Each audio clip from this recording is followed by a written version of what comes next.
नमस्कार, स्वागत है आपका हिंद टीवी में। पाकिस्तान समर्थक तुर्की को एक और झटका लगा है। तुर्की के एक बड़े कारोबारी मेहमत इल्कर आइची को एयर इंडिया के सीईओ का पद छोड़ना पड़ा है।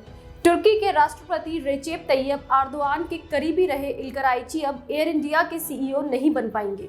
एयर इंडिया को हाल ही में टाटा समूह ने सरकार से 18,000 करोड़ में खरीदा था। इसके बाद से एयरलाइन में कई बदलाव हो रहे हैं। ऐसे में टाटा समूह मेहमत इल्कर आइची का एयर इंडिया के सीईओ पद पर नियुक्त करने वाली थी, लेकिन उनकी नियुक्ति का भारत में विरोध भी हो रहा था।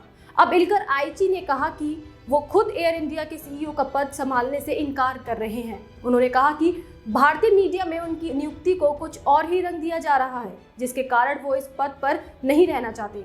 लेकिन असल बात कुछ और है। दरअसल इल्कर आइची का नियुक्ति का भारत में विरोध हो रहा है। उनकी नियुक्ति को भारत के लिए खतरा बताया जा रहा है। इल्कर आइची को तुर्की के राष्ट्रपति रेचेप तैयब एर्दोआन का करीबी बताया जाता है। वो 1994 में तुर्की के राष्ट्रपति रेचेप तैयब एर्दोआन के सलाहकार रहे हैं। उस समय एर्दोआन इस्तांबुल के मेयर थे। वे टर्किश एयरलाइन के अध्यक्ष भी रह चुके हैं। एर्दोआन वही नेता है जो अक्सर भारत के खिलाफ बोलते नजर आते हैं। तुर्की अक्सर पाकिस्तान और चीन के साथ मिलकर भारत के खिलाफ सुर मिलाता नजर आता है। एर्दोआन ने कश्मीर से धारा 370 हटने पर भी भारत का विरोध किया था। उन्होंने संयुक्त राष्ट्र में भी कश्मीर का मामला उठाया था, जिस पर पाकिस्तान ने खुशी जाहिर की थी। तब से भारत और तुर्की के संबंधों में तकरार आ गई और कारोबार पर भी इसका असर पड़ा।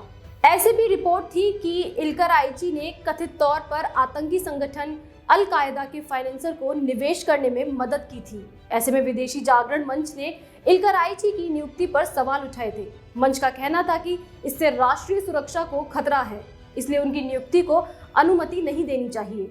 वही बात सिर्फ विरोध की नहीं थी, बल्कि खुफिया एजेंसियों ने भी इल्कर आइची के तुर्की से संबंधों को लेकर चिंताएं जाहिर की थी। दरअसल एक विदेशी नागरिक को भारत में किसी एयरलाइन का मुख्य कार्यकारी अधिकारी यानी सीईओ नियुक्त करने से पहले सरकार की अनुमति की जरूरत होती है। सरकार इल्कर आइची की नियुक्ति से पहले सख्ती से उनकी जांच कर रही थी। इस बीच इल्कर आइची ने खुद एयर इंडिया के सीईओ का पद छोड़ दिया। लेकिन असल बात यह है कि ये पद उन्होंने छोड़ा नहीं, बल्कि उन्हें छोड़ने के लिए कहा गया है। एर्दोआन से करीबी, अल कायदा से संबंध की खबरें और खुफिया एजेंसियों के चिंता जताने के बाद उनकी नियुक्ति होना पहले ही असंभव हो गया था। सरकार इसके लिए अनुमति नहीं देने वाली थी। टाटा समूह के लिए भी उन्हें नियुक्त करना विवादों को जन्म देने जैसा था। ऐसे में इल्कर आइची को खुद ही पद छोड़ने का विकल्प दिया गया। उनकी नियुक्ति की खबरें मीडिया में आ चुकी थी। अगर एयर इंडिया जैसी प्रतिष्ठित एयरलाइन से उन्हें इतने बड़े पद से हटाया जाता तो ये उनके लिए अपमान की बात हो सकती थी। उनकी छवि को भी नुकसान पहुंचता और आगे के अफसरों पर भी असर पड़ता। ऐसे में उन्हें ही पीछे हटने के लिए कहा गया ताकि एयर इंडिया को उन्हें हटाना ना पड़े। फिलहाल के लिए इतना ही। ऐसी तमाम खबरों के हमारे साथ जुड़े रहें और देखते रहें हिंद टीवी।